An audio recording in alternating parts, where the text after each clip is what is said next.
Once upon a time, I was fascinated by classic English and American horror stories like The Crying Well or Lovecraft's works. I was particularly drawn to the idea that anyone could unlock the doors to otherworldly realms, but only the strong of spirit could maintain their sanity and so on. Oh, how captivating it was. Fortunately, my interest didn't extend beyond reading books. My instinct for self-preservation kicked in. Unlike some of my friends at the time, time passed and I stopped dreaming of encounters with the unknown. However, the unknown, as it turns out, sought to meet with me. Some events I witnessed defied logical explanation and could easily have driven one to madness. Take, for instance, the encounter with a woman possessed by demons. You might say it happens. They've already written about them, made a show, there was a funny video on YouTube, and you'd be partly right. Imagine. It was an autumn evening. The sky was glooming in anticipation of a cool rain. The city was ablaze with nighttime lights. A typical yellow small bus. Inside, despite the shabbiness of the cabin, it was much cozier than outside. We passed stops along the route. There were 5 passengers besides me. One sat next to the driver, the others took seats at random. The radio murmured softly some pop frequency. At the next stop, 2 more people got on the bus. I looked at them. My reflex kicked in. I didn't care who was entering. And then the nightmare began. They were very strange women, judging by their conversation, a mother and daughter. It sounds silly and somehow wild, but there was little femininity about them. Even their clothes gave the opposite impression. There were other oddities in their appearance. The elder was thin and looked exhausted, about 60 years old in appearance, though her voice was very young. The younger one looked about 40, very large, with reddish spots on her face. Who do you think was the daughter and who was the mother? Exactly. The old daughter kept the overly lively mother by the elbow all the time. The bus had long since departed from the stop, and these 2 couldn't sit down, because every time they chose a free seat, they moved. It was even amusing at first. But when the snub-nosed, as I privately called the strange woman with spots on her face, suddenly started unseating other passengers in a nearly empty cabin, and not just 1 or 2, but everyone who caught her eye, it became alarming. It got worse. A guy closest to the snub-nosed woman made a remark to her. A minute of silence ensued. A foolish smile appeared on the worried lady's face, which distorted in a second into such a beastly grimace that shivers ran down my spine. How she started shouting at him, not with one voice, but as if in chorus, as if 3 or 4 were shouting in different keys simultaneously. It became frightening. The old daughter sank into her seat and looked distressed at her mother. The passengers jumped up and tried to calm her down. The driver wasn't looking at the road and tried to join in the scuffle. And what was I doing? I kept my eyes on the floor and started reciting the Lord's Prayer. At first, everything was the same. Chaos in a particular minibus. The lady cursed, not just swore, but cursed everyone who answered her or tried to pacify her. And laughter, such a terrible, evil laughter between phrases. But then, amidst the general clamor, I heard a new cry, "Where are you? Where are you? I can't see you. Stop it, you scum. I'll find you, It hurts, scum." A chill ran down my spine. I only thought of one thing, not to look her in the eyes. I kept on reading. "It's hot. Let's get out of here," but the bus was on the highway, still far from the stop. The lady lunged at the door. Everyone was shouting. I kept on praying. The driver turned on the emergency lights and, swearing, opened the doors.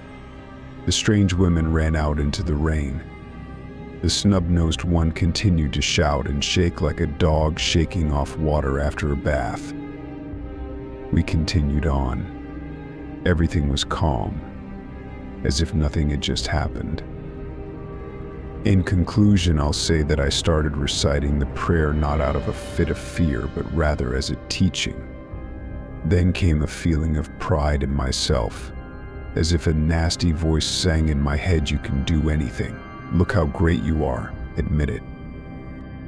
And as soon as I got stuck on this feeling, the words of the prayer started to falter and get confused.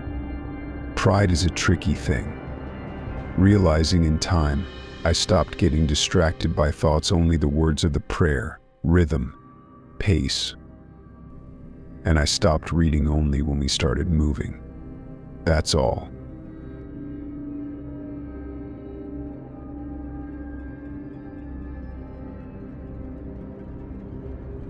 I don't like late night calls. There are many reasons, but the main one is the fear of hearing about some tragedy. I remember waking up one night to the sound of the telephone ringing. An excerpt from Vivaldi's Four Seasons Violin Concerto Spring woke up both me and my parents. I don't know why, but this sublime music echoed in my soul like a tragic requiem. My father answered the phone. Judging by his voice, which was fading away from the corridor towards the living room, he decided that the conversation needed to be held away from the bedrooms. It was pointless to eavesdrop, and it was scary to go and find out what was going on. So I lay there for another hour, unable to fall asleep. In the morning, I learned about my grandfather's death. Somewhere far away, 500 miles from my home, at 4 o'clock in the morning, he died of a heart attack in his own bed. It was my grandmother, Rhoda, frightened and distraught with grief, who called in the middle of the night. She begged us to come to her.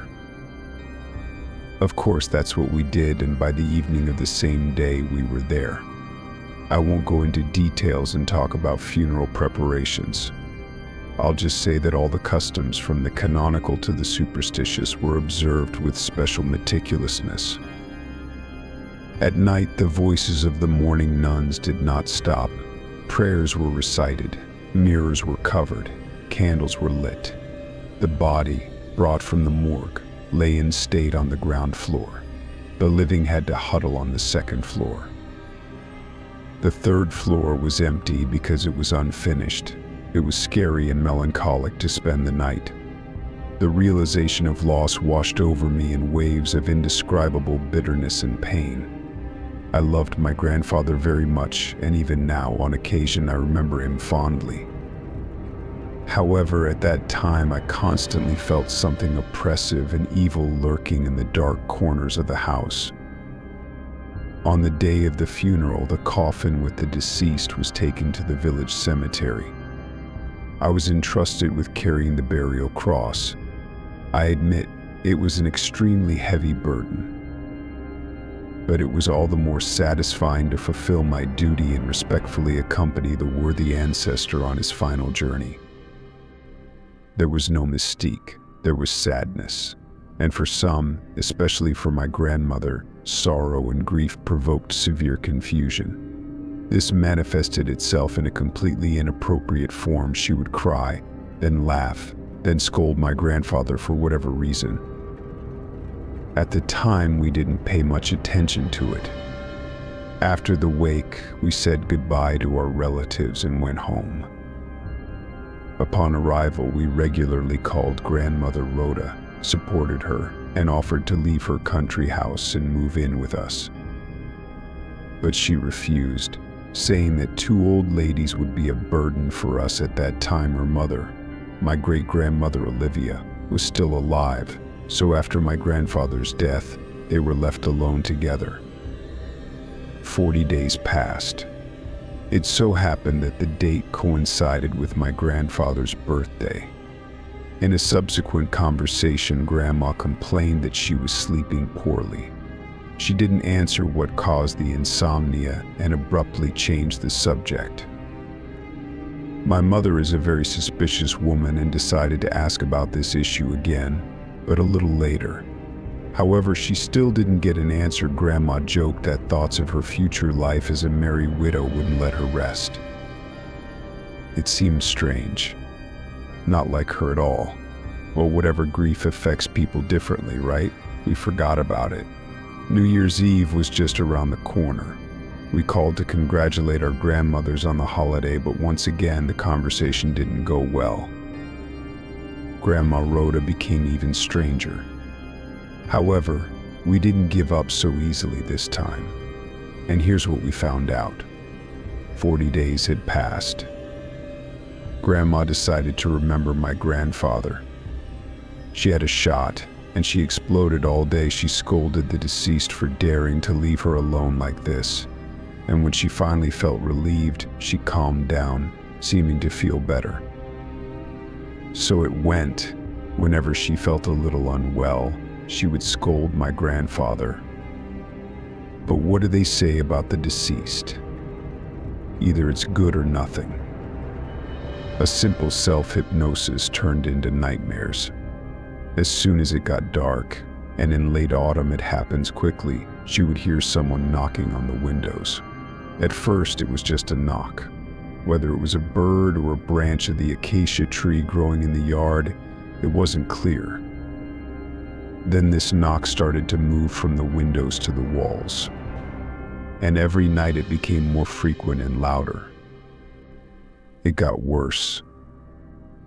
At midnight someone would knock, and at other times footsteps could be heard in the porch. The door that was open, while the entrance to the house was locked. Grandma was afraid to leave the dog in the yard and kept him indoors so Nato the dog would feel safer. Yes, only with the onset of darkness the dog would start whining and hiding under the bed. After all, he heard the knock too. Great-grandmother Olivia was already very old and hard of hearing. When asked about the night noises, she replied that everything was quiet and calm. But when heavy male footsteps began to be heard in the porch every night, even she claimed that someone was constantly coming. 2 elderly women awaited each night like a curse. Every twilight an indescribable horror crept into their souls, and every time their fears were confirmed. When the first snow fell, the knocks didn't stop. But it became even scarier, because now a voice could be heard from the darkness. Something in the name of my late grandfather called my grandmother to him. The dead man complained and got angry that he lay alone in the cold ground, and that his wife wasn't next to him. When the fear became unbearable, Natalia the grandmother would answer the uninvited guest, telling him to go away. But he would just laugh and start banging on the windows and walls. By the way, in winter in the village there were only 3 or 4 inhabited yards. So it wasn't a prank, there was no one to play tricks on. After hearing this story, we thought that grief had shaken my grandmother's mind, and to be sure, we called other relatives who lived nearby to come and help figure out what was going on. Imagine our surprise when they confirmed that the nights in the house were very restless. Someone was walking around the yard. The dog whined and howled, and my grandmother had hysterics. She even heard voices. We began to decide how to deal with the visitor. There was a lot said at the family council. But the essence of the common decision boiled down to the idea that it wasn't my grandfather's tricks, but some kind of uncleanliness. If it were my grandfather's spirit, angry as it may be, he would have come and said what was wrong. But the unclean spirit won't enter without an invitation. And if that's the case, then you have to fight as you should. We sprinkled the corners of the house with holy water. We crossed the windows and doors. We ordered a special memorial prayer for the grandfather and for the grandmothers for their health. And most importantly, we made Rhoda apologize to my grandfather for the hurtful words and constant scolding. The phenomena occurred less frequently until they stopped altogether, although every time the unclean spirit would argue and demand answers. But grandmother remained silent and recited prayers. Then the horror quickly receded.